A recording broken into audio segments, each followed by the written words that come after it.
Really about Peter trying to answer that question. Who do you say that I am? So it's really a question about who do you see Christ to be?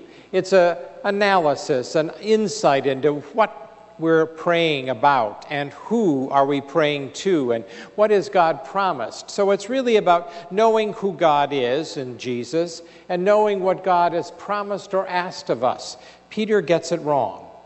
Who are we dealing with, talking with, worshiping, and what is this God asking of us?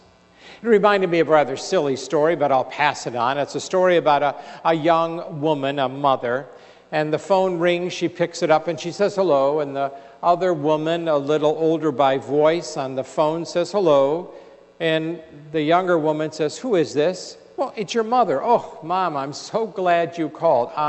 What's wrong, honey?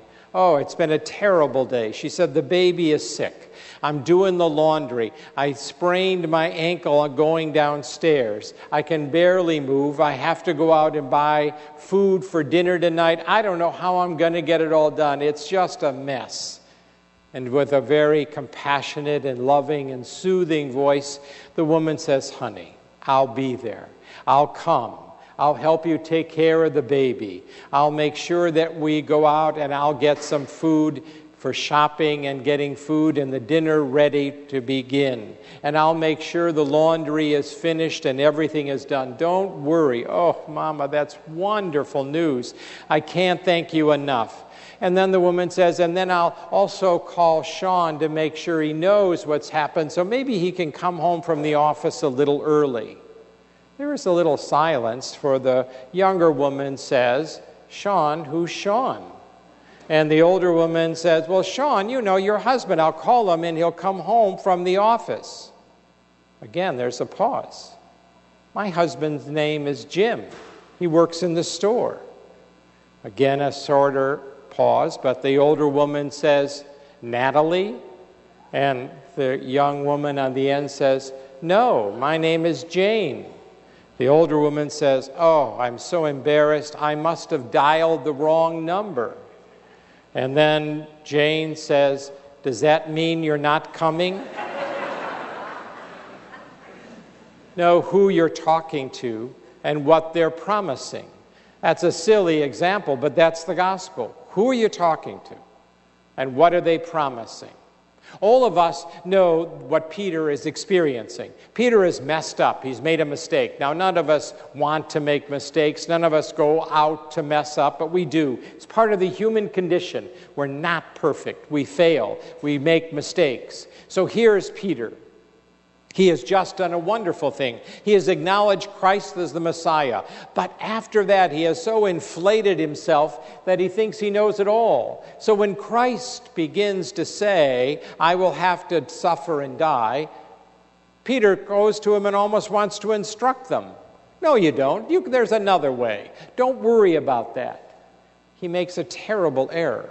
He shows his ignorance, to be sure, but he also betrays the trust Christ has placed in him. A trust that says, listen to my words, I will lead you to salvation. But it's Peter who thinks he knows. He can get there on his own.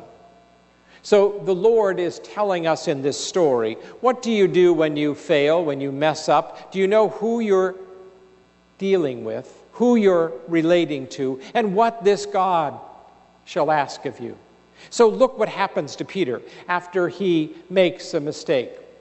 The first thing we have to remember is who we are dealing with. And here the Lord is clearly showing, even though Peter has made this mistake, and we know, because we know the rest of the story, this is just a sign of what he will do. He will deny the Lord 3 times. I can't imagine that Peter, after this episode, didn't want to put those words back in his mouth, regret what he said.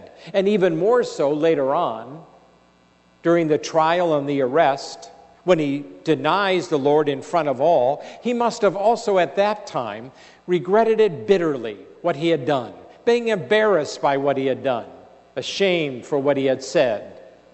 But the Lord still used him, still would make him the leader of the disciples, still would rely on him to gather them, still would call him to holiness. And the lesson is, even though I mess up, even though I make mistakes, It is my God's love that will overcome.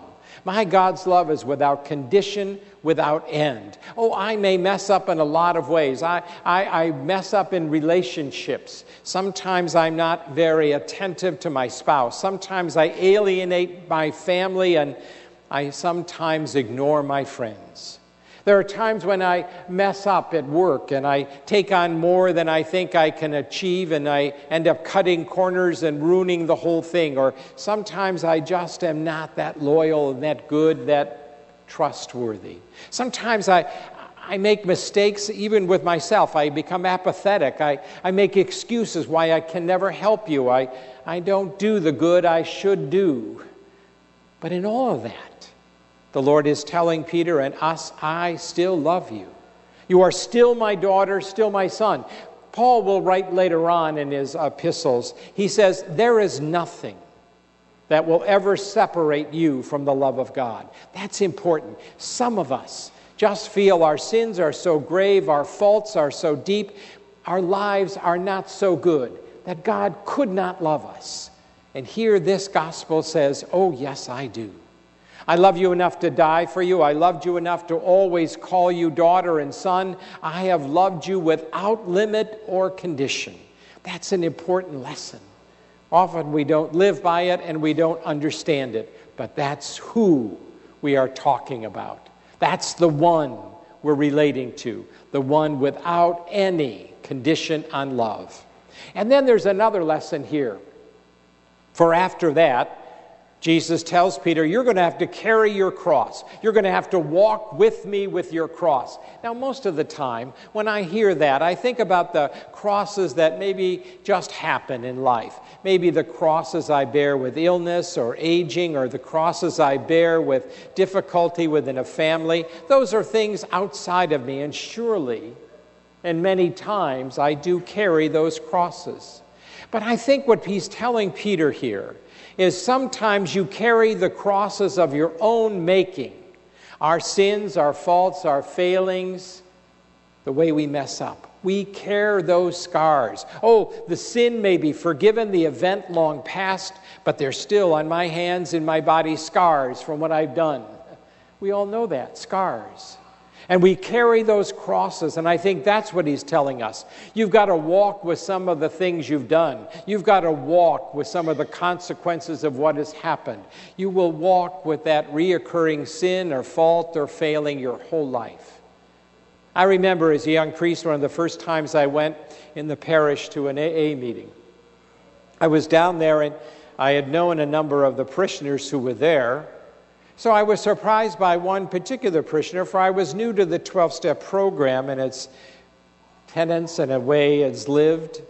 And so one of the men who was celebrating, I believe it was 15 years of sobriety that night, and all of them were congratulating him, he said to them very sternly but very emphatically, he says, yes, thank you, and I am glad I can celebrate these 15 years.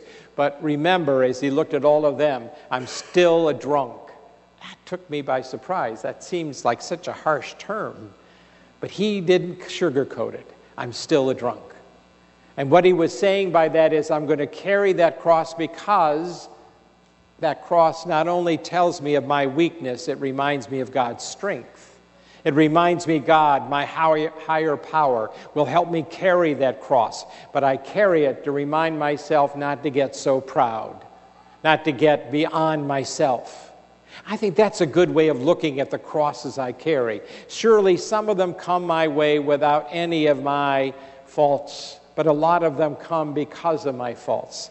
And he says, carry your cross. I'll be right with you. Carry your cross. I'll be your strength.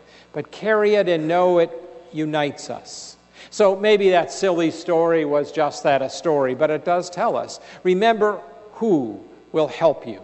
The God without any end to God's love or condition on love. And the God who says, I will be your strength when you carry your cross.